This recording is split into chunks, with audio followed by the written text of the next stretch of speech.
3d6 down the line. Yeah, we're good. We're okay. All right. Yes, I know it's late.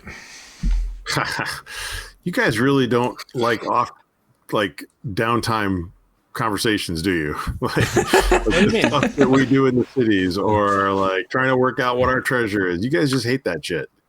It's not, it's not that we hate it. It's I mean, speaking for myself, we have the tendency to have a fluctuating aperture of attention, and we spend a lot of time bookkeeping, and we tend to, and that just like can blossom, right? So like, the more intentional we are, the better, I think, you know? Yeah, like there's lots of cool stuff to do in town, lots of like little hooks and stuff like that, which we can totally engage in. Absolutely. But which I'm totally fine with. Like that kind of stuff is fun because it's just adventuring. But I do think like the bookkeeping, we should try to keep as much as we possibly can to off screen. But the idea is basically like the focus, of course, is the dungeon, and in the classic style, the town should just be a place to rest and recuperate and resupply. But what's cool about this, of course, is that they've added a lot more stuff to the town to make it really fleshed out, and lots of the different things that you could possibly do with it and all that sort of stuff. So, of course, the temptation is going to be there a lot.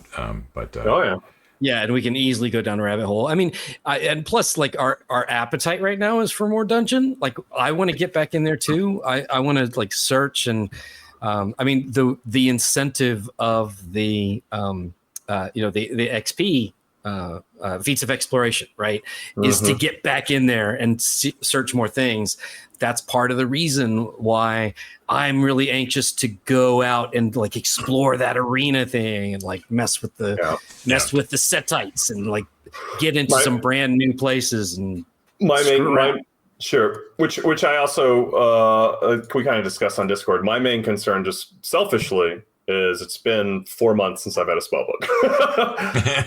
and like I can be creative, but that's a lot of sessions with a spell book. Right. And essentially it means that I'm like in a very circumspect way trying to continue to participate, right, where I can. And the more we get enticed by like other things, which I'm obviously down for, the more likely it is that we do like 4 sessions between trying to get it again, and 4 more between trying to get it in.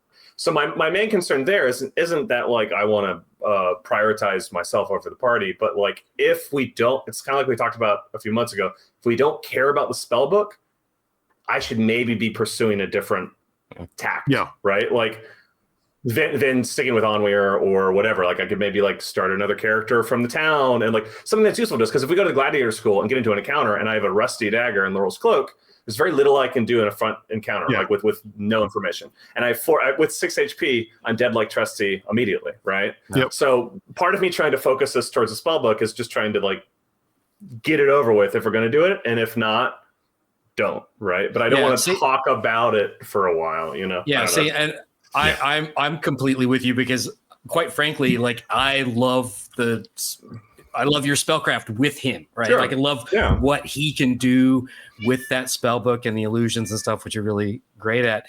And big picture, what I'm hoping to do in both of these little delves that we've done is try to find some way that we can create some sort of distraction that will lure the army of monkeys somewhere else so that we can do that snatch and grab. Right. Yeah. I mean, not to bet a game, but I think there's a low likelihood of it actually working. I think there's probably a very low likelihood, and there's also a lot of enemies at the gladiator school and various compounding. It's the same reason I was talking about Wick Trimmer. Like the more we compound unknowns, in the same way that we like bookkeep in the way we do, the more we will start asking questions about each thread of unknown, and the more we are deviating from making a decision on one thing. So like if we're juggling 10 different ideas and asking questions about 10 different things, then we're never like acting upon the one. Whereas like going invisible and like trying to snatch and grab and run away in a quick like hectic session could get me killed, but is like a very efficient way of just like doing the thing and then getting to all the things we want to do aside, right? Yeah. I don't know, that's my thought, but you know. I think you're right, David. I mean, one thing's for sure, you definitely need, we got to get him that spell book one way or the other, because you're right, it's like it's either you focus on getting the spell book and concentrate all your efforts on that so that David can actually play like the character to his full He potential. wants, yeah. Or like David said, David should just switch to another character. Which I'm okay to right. do. I'm very happy to do whatever the party wants to do. It's just like, I mean, it's been 4 months, right? Like, I don't want to like just sort of like him and ha between one or the other. I'd like to decide and actually like play the character. You know what I mean? Yeah. Although it's a testament to how entertaining, you know what I mean? You've been amazing without a spellbook. Don't get me wrong. I'm having a blast with Onweir, but part of what's allowing me to be so creative is that we know a lot about the scenarios we're getting into. And my worry with going into new territory or new like major NPCs is like the surprise factor is so high that all of a sudden like my ability to like predict for or adapt to scenarios falls really quickly. Right. And the likelihood of it That's just fair. being like front confrontations where I'm like one hit away from death skyrockets. You know what I mean? Like, Well, the reason I asked the question is, and I think it's relevant, is that, you know, I fully appreciate that you would like to be able to play your character sure. the way you want to play it. It's a spellbook character, yada, yada, yada. Sure. I have fun with the bookkeeping. And like every time you guys jump down my throat for, well, let's do it, you know, like, I feel like I'm like, you know, I don't get to have any fun when we're playing. Like this is one of the things I like doing. Yeah. And I'm not like, you're not wrong. Like a lot of what I was about to go start doing can definitely be done online, off camera, yada, yada, yada. But like, you know, I'm trying to like I've got 45 pages of notes and I'm trying to find the word on. I think I figured out what we did there, by the way. Good, because I couldn't find it. I looked and I found 7 instances of the word on in my notes, and none of them were what we were talking about. So, like, you know, I wanted to sort it out. I wanted to figure it out because I think that was something that was relevant right at that moment. We're walking down the line. There's this obelisk, and you know, I know we've got 1 Ankh, and now someone's telling me we have 2. I want to figure it out. I don't want to put it off. You know, I don't know that. Like, that's all I'm saying is I just I don't want everyone to go drag down little pathways that ruin everything and get us 9 months away from your spell book. But I also feel like when I start asking questions like that, I really do genuinely want the answer, and I want to figure it out and get it sorted, because then I can not think about it and I can go on to the next thing. And right. Like, I totally understand. It's one of those concessions that we do have to make to the audience, right? And the fact that we are in front of cameras, it's like we would never even thought twice about looking that stuff up. Otherwise, what I should have done in that particular instance was actually just drop us out for a second while you pause looked it for up. a sec. Yeah, just pause. Maybe. You know, and that's where I went. Yeah, we should just do that. taking a while. You know, it's also a thing like where even if we weren't on camera, the fact that we have such limited time, like we don't have that normal 4-hour time that most games usually run for, it puts a little bit more time pressure on getting like meaningful stuff done. You know, like actual adventuring. Yeah. Like I like the bookkeeping stuff too. Like I've always enjoyed that aspect of it. But but it's I think it's all meaningful, right? It's part of the game. It's absolutely part of the game. Yeah, 100% agree. And to Ted, to your point, it's something that's very fulfilling, and we don't want to like take away from your fun. I certainly don't want to like position my goal in opposition to yours. What I was saying was just like, I know that we like, including like me wanting to get a boat. There are a lot of like side projects that we've talked about, building a forward opera base. These are things that I love too. I absolutely do. Being very like, self-contained, like self-restrained. All I'm saying is like, if I'm going to be useful as a character, if combat does come around, since the world is evolving around us, getting that allows us to free up to those creative opportunities as we see fit, right? It's absolutely true. It allows more ad hoc to happen if I know that like I'm at a neutral point with the character and not like on my heel trying to adapt to anything just to be like an addition to the party, which again is not a big deal. I have a lot of fun with it. I just know that like I could also play like a fighter if we wanted to have someone that would help us build those sort of like other inroads. I mean, I think it's totally like Mort is totally on board. We got to get your spell book. Mort gets it, right? Have to, right? Yeah. Got to get it. I think, and I guess what I'm thinking is like, you don't want to play a different character because he doesn't have a spell book. You're going to be playing a fighter the way a fighter is played, right? Right now you're playing a spellless illusionist, which is fun. It's very fun. I'm not trying to understate that. Yeah. Yeah. So. Yeah, we could focus on that. But to your point, Ted, I would I agree. And I don't feel like you have to hold back on that. I think what we'll just do from now on is we'll take the time that's necessary, but we'll just, for the audience's sake, we'll just drop out quickly and we'll come back in once we find the answer. I get that. I get that. Yeah. Because I think there's just a point where like it's fun to talk about, and then there's that point where we're gonna have to spend a chunk of time to look this up and figure it out. And we also want people to know that this is part of the game. Like, we don't want to obfuscate the point that this is actually happening. But there's a difference between conveying to the audience that bookkeeping and looking things up is a natural part of the game, and then actually showing the actual length of time that takes. Like, that's not necessary. I get it. Absolutely. And to your point, John, right? Yeah. To your point, John, we're running on like a 2.5 hour time frame. I mean, it takes, like any D&D game, it takes ramp up. So the first half hour is always a little bit like getting into the momentum. Yeah. And easily most games that are 4 hours long probably have minimally an hour worth of bookkeeping. Is that fair to say? Probably. Right? I mean, I don't know. Yeah. You know, like just the way that we play. And again, like you said, Ted, this is something we really enjoy off camera. It's really hard to do in a 2.5 hour period. I don't know. It's a unique challenge of the format, to both of your points. Fair enough. You know?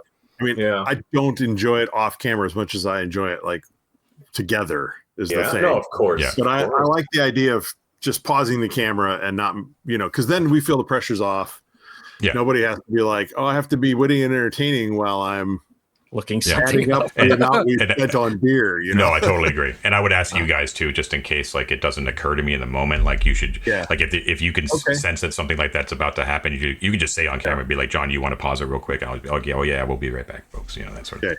Yeah. By the way, he really yells at me. What my theory is, I think we were misnaming that thing. I don't think that the thing that we were remembering as an onk was an onk. I think it was the candy cane. I don't know what that thing is called. Scepter. The scepter. Oh, that's what we were remembering. The Waz stick. That's what the mummy had was a scepter, not an onk. Totally right. That's what got us off track. One true onk at this point. You got the one onk, the one big. Okay. Yeah. Very good memory, Matt. Well done. Thank you, Matt. I was like, wait. I'm like, no, it's not an onk. Okay, I'm hugely vindicated because I thought I was right. Yeah. When I say symbol of thought, though, this stuff down. Yeah, I usually mean like a ibis or a baboon of some sort is usually when I say symbol of thought. Yeah. Right. And Ankh is much more universal, sort of. It kind of represents like the whole pantheon of the old Arcantian gods. Yeah. Right. Okay. Yeah. So, now that we know that we have that just the one Ankh and we're back up there, maybe we do try it before we go too far. So we're back up in the morning. Yeah, you could probably use a little refresher of what that whole thing was about. Yeah. Speaking of bookkeeping, though, real quick, Onware, What's up, man? you've got access to that treasure tracker. Mm-hmm. Are you holding on to the 2 wands? I think in terms of like storage versus giving them to other people. Yeah. Are we going to have them with us, or are we going to put them at Wick Trimmers? I think you should definitely have those, so you can. Those are your spells right now. Well, what I'm wondering, I mean, the cursed one's a really circumstantial one. I don't know that I'll be using that on the fly. Detective will be useful. Again, those aren't offensive spells; they're not going to do a lot for us. But I'm wondering, and this maybe is a conversation for the main game as well, because y'all are worried about Wick Trimmer and the banking dynamic. The reason I mentioned, like, do we want to like divest ourselves of this bank and store elsewhere? The reason I mentioned it is because it would just be more efficient for us to like not worry about it. In addition to that, is the better, I mean, if we only have 3 things there, is the better part of Valor, my favorite new term, apparently I've said that 9 times tonight, using our storage hidey place, like, because it's closer? Or like, is there any reason I shouldn't throw the wands in that tower versus down in the bank? Just the slightly the risk. Yeah. Right. Well, here's what I would say to that, which, if I may, John, is that right now we're heading back up to the plateau. So you have to decide, you can go to, we can hand wave it. I left them at Wick Trimmers, and I won't argue with you. I've got them on me. I'll stash them later. I won't argue with you. You've got a bunch of stuff. You got scrolls. There's things that are all listed as you having them, and I'm not actually sure where they are and what your equipment list is. So I just think you should just most of clean it up and record it. You know what I mean? Yeah, I can put it on there. Most of the items on your list are stored in our Heidi place, which is what I was saying earlier in the session. Like Cassandra's dagger, Cassandra's spellbook, the purple purse, various other things. I'm going to store Blondvig's spellbook and probably the potion, the mortality potion, and likely a few scrolls in that or scrolls will just go in my scroll case, so that doesn't matter. But anything major, I will throw in there. So for instance, let me bring up my character sheet. I closed it earlier. By the way, while you're opening that up, definitely bring that cursed wand. Oh yeah, we can totally use that when we're trying to do the snatch and grab for your book. I already have an idea. Yeah, I love it. I think there's some fun ideas we can do with it. I like it. On my person right now, Ted, I have a scroll case with however many scrolls I put in there. Rations, water skin, lantern, Blondvig spellbook, the invisibility potion, the mortality poison, the silver ankh, and some gold. And then equipped, I have a mundane dagger, Laryl's cloak, and the 2 wands. So I will got the wand of detect evil and the cursed wand of alarms. And we haven't found the only other wand we've had was the light wand, and it's gone. It's gone. It's spent. Used up. Yeah. So okay. I'm gonna probably store the mortality potion. I don't need the invisibility potion since I have his cloak, so someone else could take it.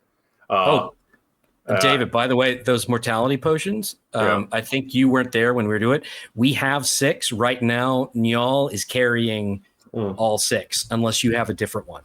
I mean, as I recall, we got 6 from Blondvig's lab, and the poison, or the mortality poison. Yeah, there's 6 of them. Yeah, 6 doses. All right, and, so I have Njal carrying all 6. Okay, thank you. I when I don't play, the inventory tends to slide around based on because like the Arcanum I'd said in the session was on my inventory, and then y'all didn't remember, so it ended up on Yost or someone else. But like, so I'll take the mortality potion off of me. Tell you what, David, I mean, you can have it if you want it, but I don't need it. No, I need some room on my person. So I added a sheet on this spreadsheet called Tower Hiding Place. Just love it. I'll put them all over there.